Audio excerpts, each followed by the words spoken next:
TVNZ's Sunday programme last week included the story of Esther Richards, who chose to share her decision to leave her earthly life by euthanasia.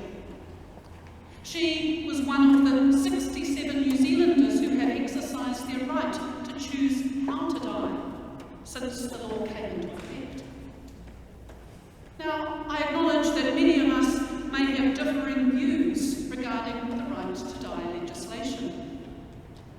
But what struck me most when I watched Esther's story was the length that she went to try and get her goodbye right, both before her death, in how she died, and in how she was farewelled by her family and friends in a gathering after her death.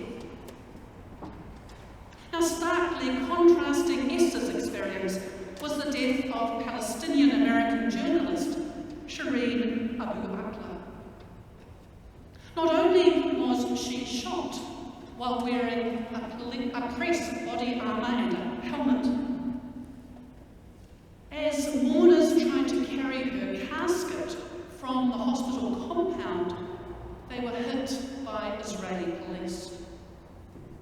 Now, Shireen had reported on the Israel-Palestine conflict for over 2 decades, and she was a role model for a generation of young Arab women who saw her on their television screens. And as one colleague said, when a story mattered, Shireen was there.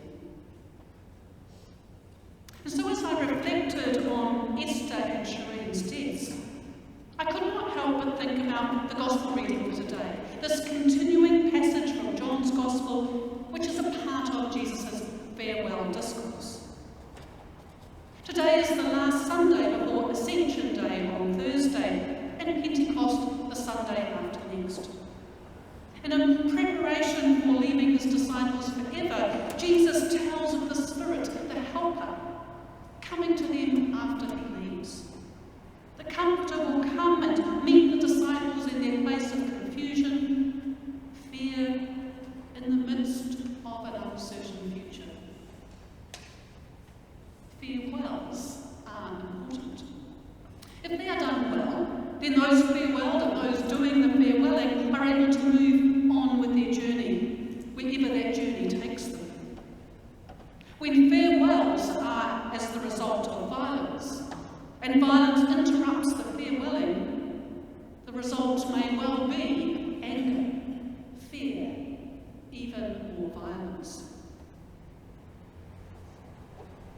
We hear the words of the Gospel, "Peace I leave you, my peace I give to you. Let not your hearts be troubled, neither let them be afraid."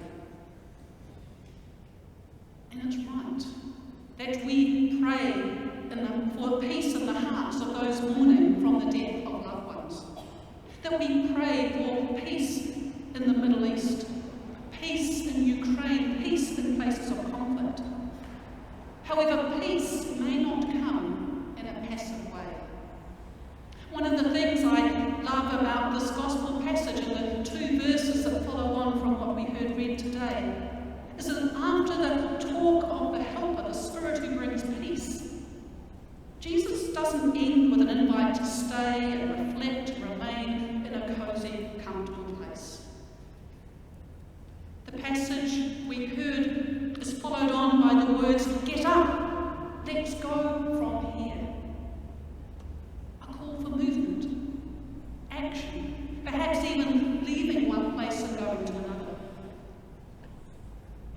It's a similar theme to what we've heard from the reading from the Acts of the Apostle today. Paul proclaimed the good news of Jesus by going to where the people were, meeting where they were gathered.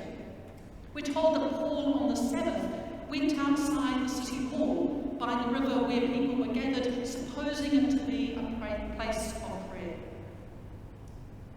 Well, in these times, where gathering has not always been easy due to COVID-19 protocols and restrictions, I see this as a challenge for each of us to move out of our comfortable places, even our church spaces. Here at St Matthew in the city, the the online ministry is significant, and the digital platform will make that ministry even stronger.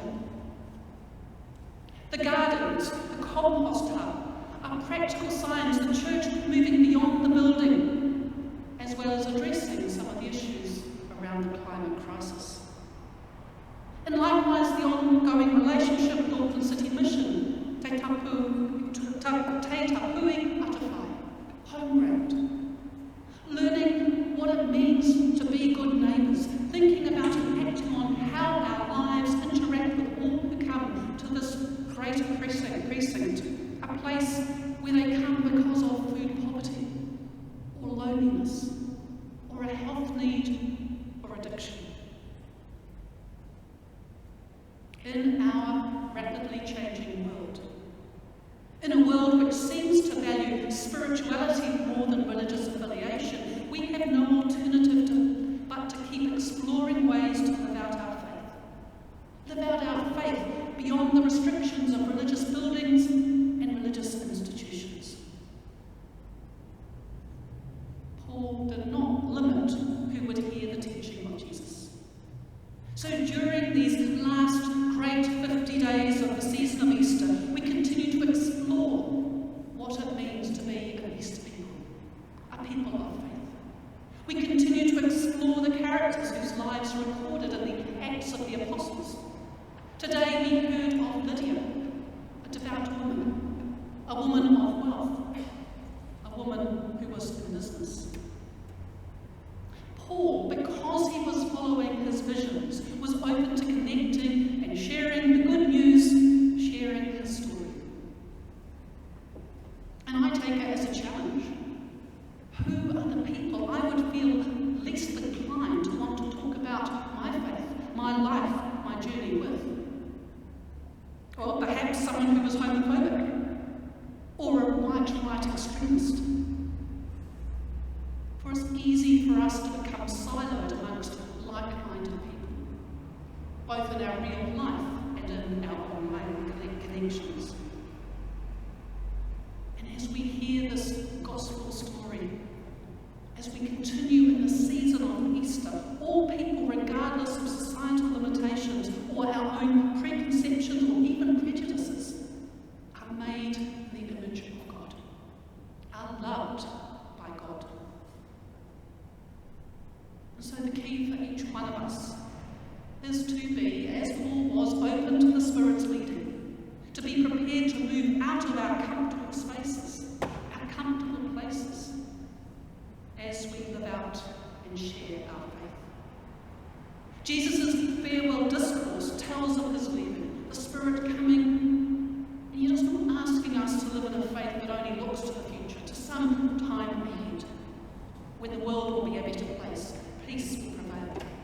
Jesus' goodbye, his farewell, is teaching us to live the here and now. So we're encouraged, both figuratively and literally, to rise and to go from here, to move from our places of comfort into a world that may be hostile, it may be unwelcoming, but move so that we can be the most effective people we can be, people loved by God, made in the image of God. Thinking back to Esther and Shireen's stories, after the violence at the start of her funeral procession, Shireen was taken by car to the Cathedral of the Annunciation of the Virgin in Jerusalem, where her funeral service was held.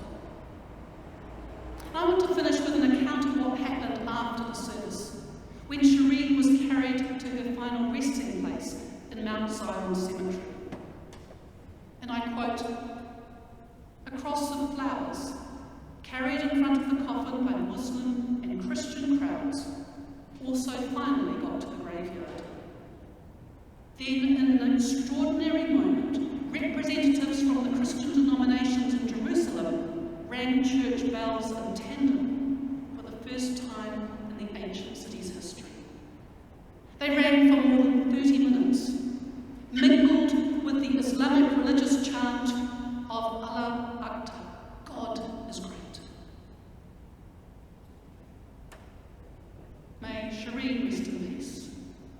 May Esther rest in peace. May the light of the risen one surround us and them. And in the last words of the collect, we heard this prayed this morning. Teach us the costly way